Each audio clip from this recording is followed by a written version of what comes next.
सोचो एक ऐसा गॉड जिसके पास आसमान का कंट्रोल हो, बिजली उसके हाथ में हो और फिर भी उसकी सबसे बड़ी प्रॉब्लम हो सेल्फ कंट्रोल। ये है ज्यूस, ग्रीक माइथोलॉजी का किंग और शायद सबसे कंट्रोवर्शियल गॉड। तो हेलो गाइस, आज हम देखेंगे ज्यूस कौन था, उसने क्या किया और क्यों उसकी कहानी पावर से ज्यादा पर्सनैलिटी की है।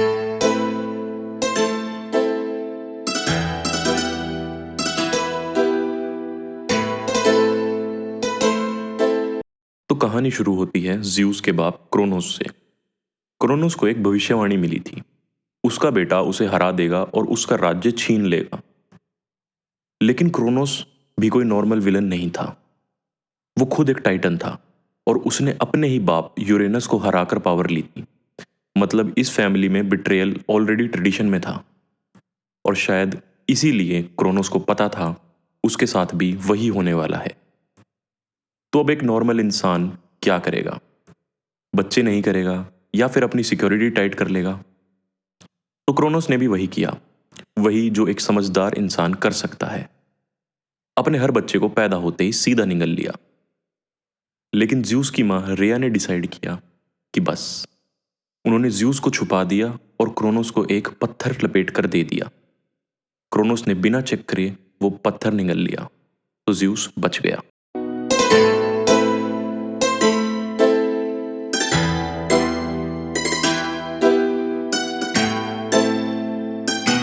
ज्यूस एक पहाड़ पर बड़ा हुआ और उसने सोचा कि बस अब टाइम है सिस्टम पाड़ने का। ज्यूस ने सीधा अटैक नहीं किया, उसने पहले एक प्लान बनाया। कुछ स्टोरीज के हिसाब से उसने क्रोनोस को एक स्पेशल पोशन दिया और उस पोशन का इफेक्ट, क्रोनोस ने एक एक करके अपने सारे बच्चे वापस निकाल दिए। पोसाइडन, हेडीज, हीरा सब वापस आ गए। और उस मूवमेंट पे ज्यूस अकेला नहीं था।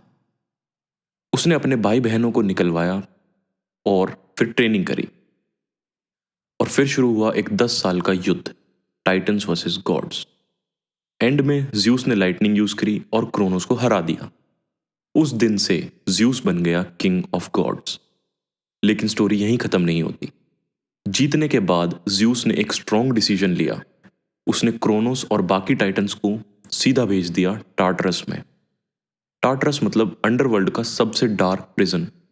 वहां से वापस आना बिल्कुल नामुमकिन। मतलब ज्यूस सिर्फ जीता नहीं, उसने इंश्योर किया कि उसे दोबारा कोई चैलेंज ही ना करे।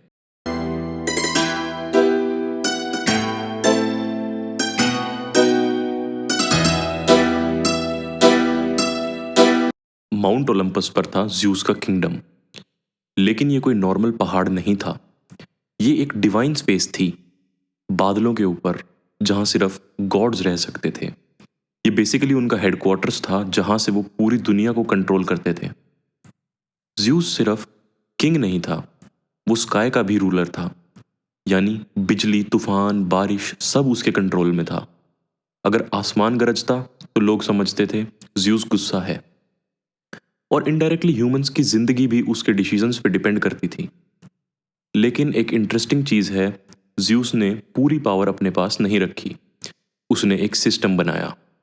उसने अपने भाइयों के साथ दुनिया डिवाइड की।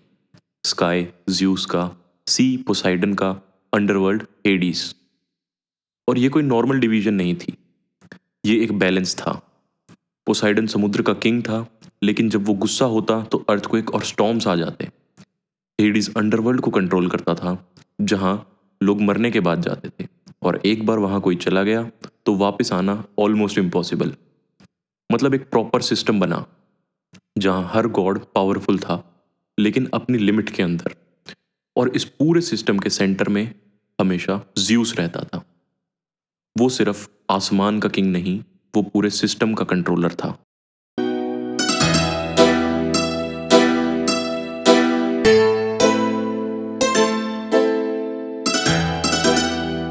लेकिन ये सिर्फ ज्यूस की पावरफुल साइड थी।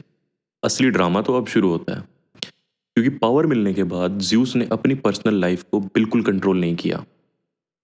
ज्यूस की शादी हुई हीरा से। हीरा सिर्फ ज्यूस की वाइफ ही नहीं थी, वो मैरिज और फैमिली की गॉडेस भी थी।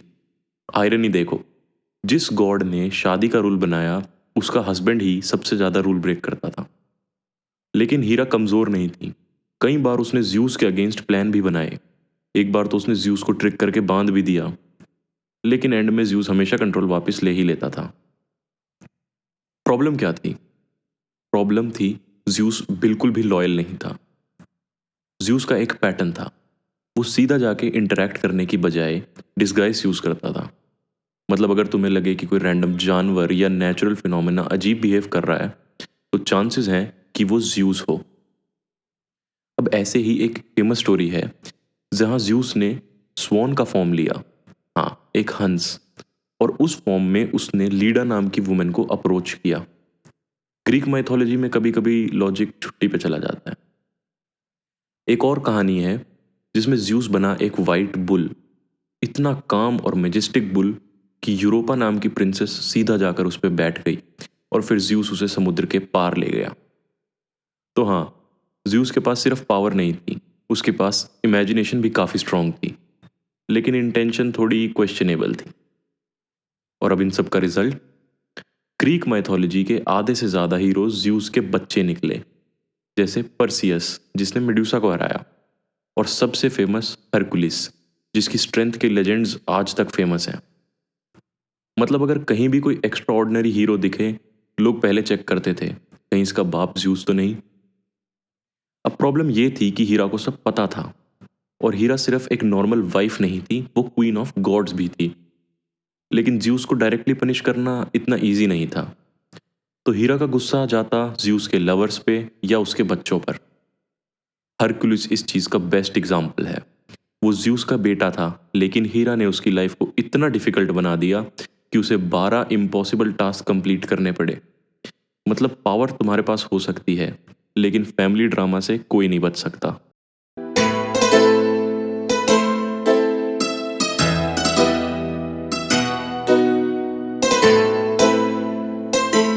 लेकिन ज्यूस सिर्फ कियोस नहीं था, वो जस्टिस का सिंबल भी था। एंशंट ग्रीक सिविलाइजेशन में कुछ रूल्स ऐसे थे जो ब्रेक नहीं किए जा सकते थे। सबसे इंपॉर्टेंट ओथ, यानी कसम।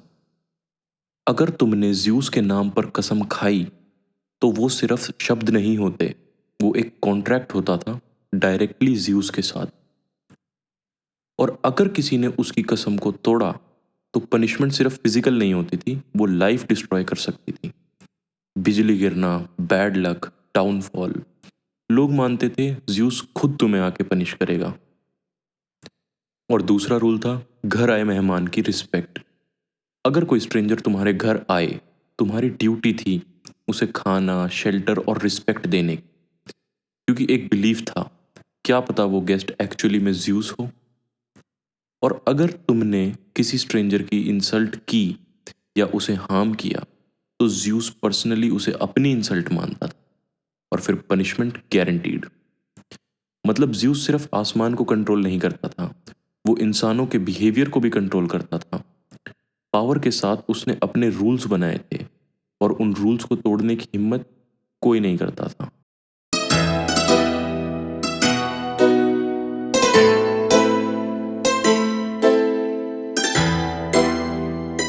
लेकिन एक ट्विस्ट है, ज्यूस पावरफुल था, लेकिन सबसे ऊपर नहीं। ग्रीक माइथोलॉजी के हिसाब से फेट, यानी डेस्टिनी, ज्यूस से भी पावरफुल हो सकती थी। मतलब even king of gods system के रूल से बाहर नहीं जा सकता।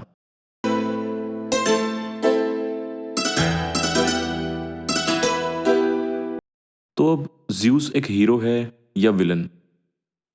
सच तो ये है कि ज्यूस एक मिरर था। उसके पास अनलिमिटेड पावर थी, लेकिन उसकी प्रॉब्लम्स बिल्कुल ह्यूमन थी। Ego, desire, control, insecurity, lust. वो आसमान का किंग था, लेकिन अपने डिसीजंस का स्लेव भी था, बिल्कुल हमारी तरह। और शायद इसीलिए ग्रीक माइथोलॉजी इतनी रियल लगती है, क्योंकि यहाँ गॉड्स परफेक्ट नहीं होते, वो बस हम जैसे होते, लेकिन ज्यादा पावरफुल। और अगर ज्यूस जैसा गॉड भी खुद को कंट्रोल नहीं कर पाया, तो असली पावर शायद लाइटनिंग या स्काई को कंट्रोल करने में नहीं, वो सेल्फ कंट्रोल में। और अगर तुम्हें ऐसी ही माइथोलॉजिकल या हिस्टोरिकल स्टोरीज पसंद है, तो सब्सक्राइब बटन दबाओ और कमेंट में बताओ कि तुम नेक्स्ट क्या देखना पसंद करोगे। Thanks for watching.